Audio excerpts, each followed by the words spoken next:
নমস্কার বন্ধুরা, আজকে আবারও চলে এসেছি রান্নাঘরে। আর আজকে আমি নিয়ে এসেছি একদম সিম্পল আর খুব সহজভাবে করে দেখাবো, যাতে সময় খুব কম লাগবে আর গ্যাসও খুব কম পড়বে। এখানে নিয়েছি রুই মাছ, আর এখানে নিয়েছি সজনে ডাঁটা, পেঁপে, আলু, পেঁয়াজ, টমেটো। পেঁয়াজটা ছোটো নিয়েছি, টমেটোটা ছোটো নিয়েছি, আর এখানে নিয়েছি বাটা মশলা। এখানে এটা বাটবো শিলে, জিরে, কাঁচা লঙ্কা আর আদা, এক টুকরো আদা নিয়েছি। তো সবার আগে বলে দিই বন্ধুরা, এই জন্য বললাম সহজ রান্না, মানে গ্যাস কম লাগবে, কারণ গ্যাসের প্রচুর প্রবলেম চলছে। গ্যাসের এতটাই প্রবলেম চলছে, আর আমার ঘরে গ্যাস সিলিন্ডার পুরো শেষ। একটা তো পুরো খালি হয়ে আছে, আর একটা অর্ধেকের একটু বেশি আছে। মানে ওই খুব বেশি হলে টেনে টুনে 20-25 দিন চলবে, খুব বেশি টানা হেঁচড়া করলে। আর এখানে আমার গ্যাস একদম বুকিং নিচ্ছে না, গ্যাস পাওয়াই যাচ্ছে না।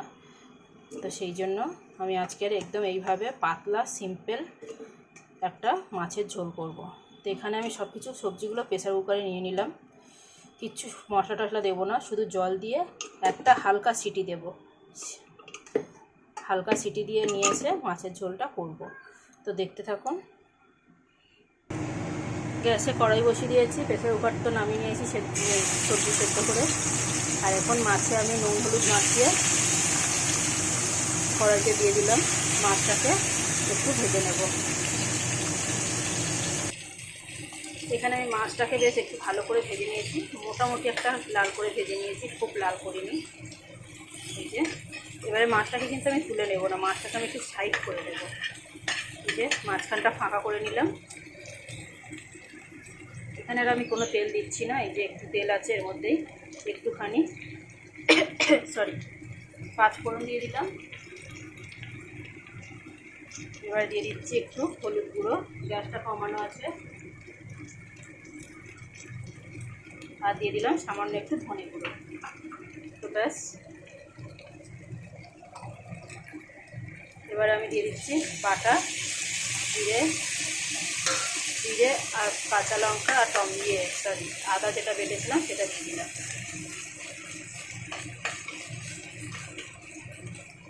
এখন আমি এখানে প্রেসার কুকারটা খুলে প্রেসার কুকারের সবজিটা এর মধ্যে দিয়ে দেবো। গ্যাসটাকে এবারে আমি একটু বাড়িয়ে দিলাম। এখানে আমি সবজিটা দিয়ে দিলাম, গ্যাসটাকেও বাড়িয়ে দিয়েছি। এই যে দেখো, সবজি কিন্তু একদম পুরো গলে গেছে। এই যে মানে এর মধ্যে কিচ্ছু আর মানে নেই, মোটামুটি একদম ঠিকঠাকভাবে সেদ্ধ হয়ে গেছে, আর কিছু আলাদাভাবে ফোটাবার নেই। এবারে আমি এটাকে একটুখানি হালকা করে সবজিটাকে নাড়াচাড়া করে দিলাম, খুব হালকা করে, যাতে সবজি গলে না যায়। এবারে আমি প্রেসার কুকারের জলটা দিয়ে দিলাম।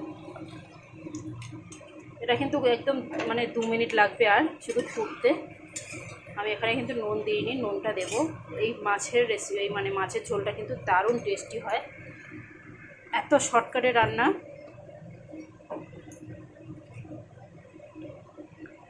স্বাদ অনুযায়ী দিয়ে দিলাম নুন।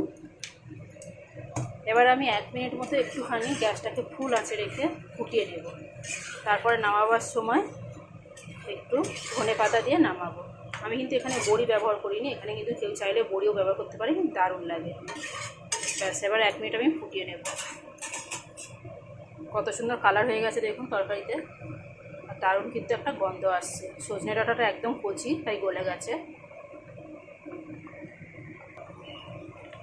আমার রান্না কিন্তু কমপ্লিট বন্ধুরা। আজকের এখানে এতটা হাওয়া দিচ্ছে, আমার ডবল অসুবিধা হয়ে গেছে।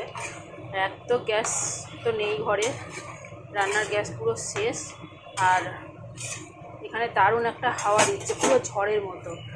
আর আমার রান্নাঘরটা একদম বারান্দার গায়ে, তো হাওয়া লাগছে ভীষণ। তাই যত তাড়াতাড়ি হয় রান্নাটা আমি কমপ্লিট করে নিই তাড়াতাড়ি, আমার গ্যাস খুব কম পড়াতে হবে। আজকের রেসিপিটা কেমন লাগলো বন্ধুরা, অবশ্যই একটা লাইক কমেন্ট শেয়ার করে আমাকে জানাবেন। ভালো লাগলে আমার চ্যানেলটাকে সাবস্ক্রাইব করবেন। আর আমার ভিডিও দেখার জন্য বন্ধুদেরকে অনেক অনেক ধন্যবাদ বন্ধুরা। আজ তাহলে আসি, টাটা। দিয়ে দিলাম ধনেপাতা, এবারে নামিয়ে নেব।